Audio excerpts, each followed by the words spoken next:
ஓம் Sairam. கபர்டே diary.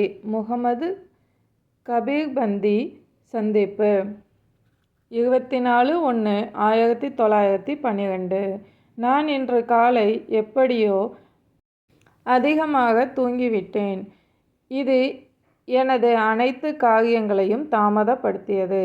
எனது அன்றாட வழக்கமான அனைத்து நடைமுறைகளையும் நான் துரிதப்படுத்த வேண்டியதாயிற்று. திரு தீக்ஷித்தும் எவ்வாறோ தாமதமானார். எல்லோரும் இதை போன்ற இக்கட்டான சூழ்நிலையில் இருப்பது போன்று தோன்றியது. நாங்கள் சாயிபாபா வெளியே கிளம்பிச் செல்லும்போது தரிசித்தோம். பின்னர் உபாசினி, பீஷ்மா, பாபு சாஹிப் ஜோக்குடன் பரமாமிர்தம் படித்தோம். பின்னர் நான் சாயிபாபா அவர்களை தரிசிப்பதற்காக மசூதிக்கு சென்றேன். லக்ஷ்மி பாயி கௌஜால்கி எங்களுடைய பரமாமிர்த வகுப்பில் பங்கேற்றாள். அதன் பின்னர் மசூதிக்கு வந்தாள். சாயிபாபா அவளை அத்தை என்று கூப்பிட்டு தன்னை வணங்குவதற்காக அவளை தமாஷ் செய்தார். அவளை ஒரு சிஷ்யையாக பாபா அங்கீகரித்திருப்பதான கருத்து எனக்கு தோன்றியது.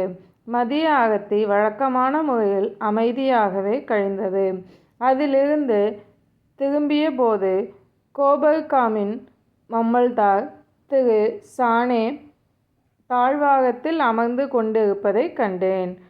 கோதான் என்னுமிடத்தை விஸ்தரித்து இடுகாட்டையும் மயானத்தையும் அப்புறப்படுத்துவது தொடர்பான பராமத்து வேலைகள் புரிந்து கொண்டிருந்தார்.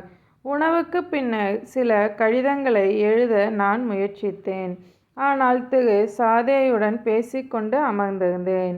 அதன் பின்னர் தீக்ஷித் ராமாயணம் படித்தார். பிறகு நான் மசூதிக்கு சாயிபாபாவை தரிசனம் செய்வதற்காக சென்றேன்.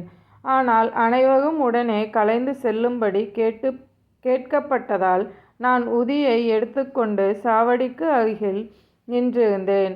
அங்கு நான் அம்ரோதிக்கு சதாயி அஸ்னாரே ஆகியோருடன் கொஞ்ச காலத்துக்கு முன் வந்திருந்த முகமது பீர்பந்தி என்ற கணவானை சந்தித்தேன். அதன்பின் சாவடியில் ஷேஜ் ஆரத்தி நடைபெற்றது.